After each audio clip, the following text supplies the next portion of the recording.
Escuché la entrevista de Diego José García en El Sol de la Mañana y literalmente hablando, mis oídos no pudieron dar crédito a lo que se decía.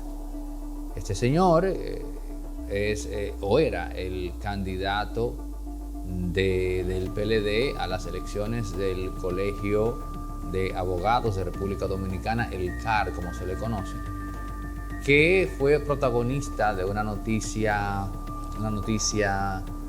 yo diría que insólita en el titular, cuando se decía que candidato del PLD apoya al PRM en las elecciones del gremio de los abogados. Y es interesante precisar que este acuerdo no pasó por la aprobación del PLD a nivel institucional. En esa organización política, eso de elegir las alianzas, solo opera a nivel del candidato presidencial. Es decir, en este caso, Abel Martínez. Y aún así, Abel necesita las firmas de Danilo Medina y de Charlie Mariotti.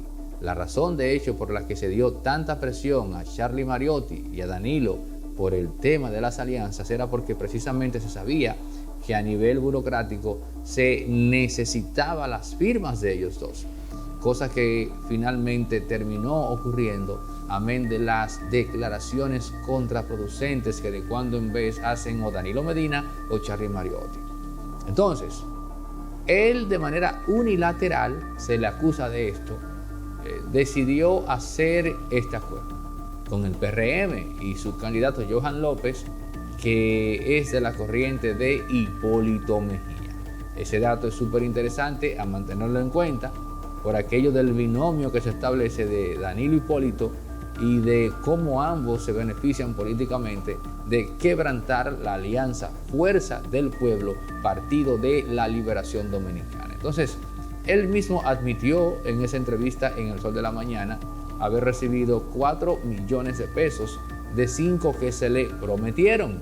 Él dice que este dinero venía como fruto del acuerdo, pero que ese dinero no era para él, que ese dinero era para hacer el trabajo logístico. Perfecto, eso lo podemos comprender. Ahora bien, el PLD también le puso en las manos 2 millones de pesos, o para ser más exactos, 1.997.000 pesos. ¿Y qué ocurre? ¿Qué pasa? ¿Qué acontece? Que cuando tú me hablas a mí de 2 millones por un lado y de 5 millones por el otro, eso a mí en particular me suena a contraoferta. Eso a mí me suena a que a ti te dijeron, suelta eso en banda, que aquí tenemos 5 para ti. Que después te den 4 millones. Bueno, eso suele pasar. Porque en todo caso, la lógica es, te estamos dando más. Ahora, él dice que devolvió el dinero. Porque así como digo eso, también digo, él dijo que devolvió ese dinero. Ahora bien, lo que yo no terminé de comprender fue cuando él dijo que por fidelidad partidaria, él retorna, o sea, y decide mantenerse. Pero yo digo, ¿cómo es que tú pierdes la integridad partidaria y la recuperas al segundo siguiente? Cuando ya el escándalo explota y cuando ya se dice que el partido lo acorrala. Finalmente, por cierto, hay que decir que a Diego José García lo expulsaron del PLD. O sea, Diego José García, presuntamente expulsado del Partido de la Liberación Dominicana a raíz de todo esto. Y él es el protagonista. El protagonista no es Johan López, no es Trajano Vidal Botendini, no. El protagonista de este asunto es el señor Diego José García. Porque desde el momento mismo que se dijo que el PLD iba a apoyar al PRM en esas elecciones, el foco de la atención pública giró estrictamente hacia él, quien reveló ahí que la razón por la cual él le levantó la mano al candidato del PRM, Johan López, era porque, según plantea él, en sus encuestas, en todas sus mediciones, ese era o resultaba el candidato ganador, dando a entender que a él le parecía lo más orgánico, lo más natural, lo más creíble, levantarle la mano al candidato presumiblemente ganador. Por un asunto de que sus números, según dice él, daban ganancioso al señor Johan López. Pues así están las cosas con este tema del Colegio Dominicano de Abogados, que se ha convertido sin querer la cosa en tema tendencia, desplazando entre otros al ya morboso e interesante, o la saga más bien morbosa e interesante de Kiko La Quema. Mi nombre es Secundino Paulino Rosario, residente de Jimabajo. Tengo 46 años, yo me dedico a pintar casas, soy voluntario de los bomberos y voluntario de la defensa civil 24/7. Mi objetivo es terminar bien mi casa, como lo que dije, y veis cómo yo ayudo a mi familia. Mi casa yo le quiero hacer la galería, ponerla como va porque no la tengo, ponerle su pañete aquí afuera y arreglarlo en cerámica. No, yo me enteré por un amigo que lo jugaba. Dice la muchacha, la que me vendió el ticket, juégalo ahora que tú te lo vas a sacar. Y cuando lo jugué, fui afortunado. Si el otodón es que me puede dar a mí para yo hacer y realizar lo que yo quiero, yo tengo que seguirlo jugando. Yo nada más dije, ay Dios mío, gracias que me pusiste algo en la mano. Al fin voy a terminar mi casa. Yo me siento tranquilo, feliz, lo que pasa es que no puedo estar ahí brincando, porque si me da un ataque me muero. Que jueguen el otodón como yo lo jugué, para que gocen como yo estoy gozando ahora. Porque dígame, jugarlo para usted gozar. Si usted no lo juega, no lo va a gozar. Yo lo voy a gozar hoy, sí. 1 millón de pesos sin dar un peso. Leonel Fernández estuvo esta mañana en el programa radial que hacen Pablo Macchini y Cristian Jiménez, y me quedo con una breve declaración de 30 segundos que voy a ampliar en los próximos 4 y tantos minutos. Leonel dice categóricamente que que el PLD no privatizó una sola institución del Estado, que lo que se hizo fue que se capitalizaron, y desafió públicamente y dijo, díganme alguien qué empresa del Estado o qué institución nosotros vendimos. Yo puedo comprarle eso perfectamente a Leonel Fernández sin ningún problema. Ahora bien, ¿cuál era el asunto con la capitalización de Leonel? El asunto era, señor presidente, que en esos procesos de capitalización de las empresas públicas, por así decir, y las que se crearon también a raíz de los acuerdos públicos y privados, o consensos, diría yo. El problema es que la parte privada, la parte del sector empresarial, siempre terminaba teniendo la última palabra, mientras durasen esos acuerdos. Y poco faltaba ya que se hablase de una privatización como tal. Si al final del día la voz cantante, la última palabra la tenían los empresarios. A tales fines se podría hablar de privatización. Ciertamente, cuando Leonel llega al poder, poco después, o unos años después de la caída del muro de Berlín en 1990, 1991, que si Gorbachev, Boris Yeltsin, etcétera, etcétera, el liberalismo a ultranza venía en auge y los modelos macroeconómicos que se venían implementando en muchos países de América Latina involucraban al sector privado al más alto nivel en el manejo de la cosa pública.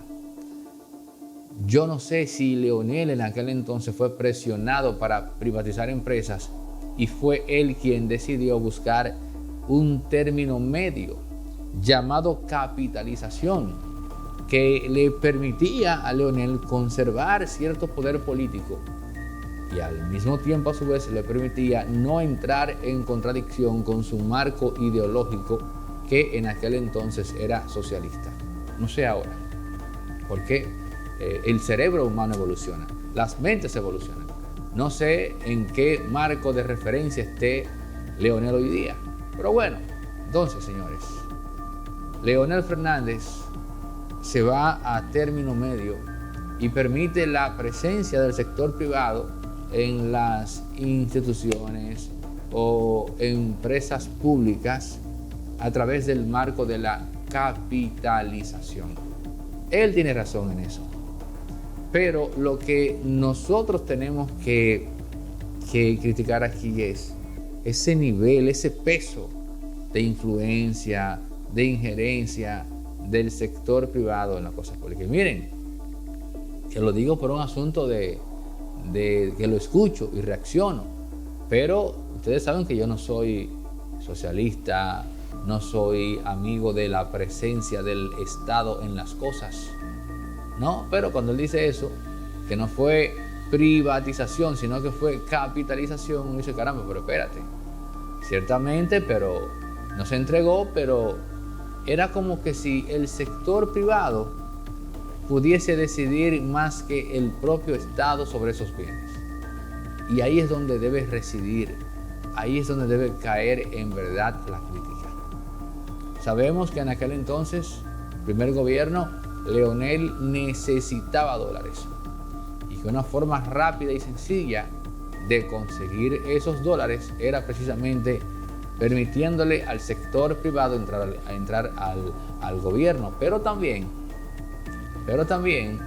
decir que en ese entonces el propio Leonel Fernández había hecho la siguiente ecuación.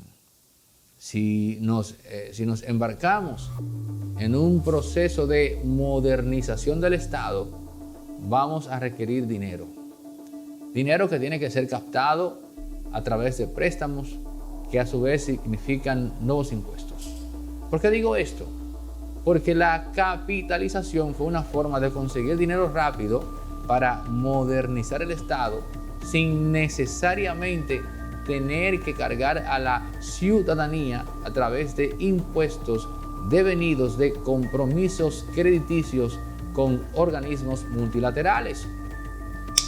Eso fue lo que motivó a Leonel, en verdad. Fue un asunto de Estado. O sea, la capitalización es la forma más fácil y ligera de modernizar el Estado sin que esto represente una gran carga económica para la población. Incluso me parece hasta irónico que el propio Leonel no resalte eso para justificar ese proceso que él llama capitalización del Estado dominicano, ¿no? Para provocar de una forma más rápida y acelerada su modernización, cosa que también hay que admitir se logró. Tu primer carro es posible con Centro Electronic RD, los pioneros en República Dominicana en vehículos eléctricos. Deshazte del consumo en combustible fósil y lleva, oigan esto que voy a decir, un consumo promedio de 10 o 15 mil pesos. Te puede quedar en un mes entre 500 y 1000 pesos si tu vehículo es eléctrico. Pero también Centro Electronic RD tiene una flotilla vasta, extensa de vehículos para fines corporativos y empresariales. Centro Electronic RD, tu primer vehículo eléctrico totalmente, para que la factura del combustible no sea una carga. Y para las empresas, tenemos camiones, tenemos vehículos tipo deliveries, camionetas, en fin, para que también el costo en combustible en grado amplio no sea una carga. Centro Electronic RD, teléfonos en pantalla para más información. Si vas de parte de Impolíticamente Correcto, tienes un descuento de $500 en cada compra. Señores, la farmacia Medicar GBC sigue con su 20% de descuento en todos los medicamentos, abiertas de lunes a domingo. Pero lo más importante es que siguen en constante expansión en todo el país. Dentro de poco, literalmente, usted podrá encontrar una farmacia Medicar GBC cada 4 o 5 esquinas. Así que bueno, porque ese crecimiento viene por el reconocimiento que ha hecho la población a ese trabajo, esa disposición para hacer todo lo posible para que medicamentos esenciales lleguen a las manos del público. Por eso, la farmacia Medicar GBC es la de nosotros, los dominicanos.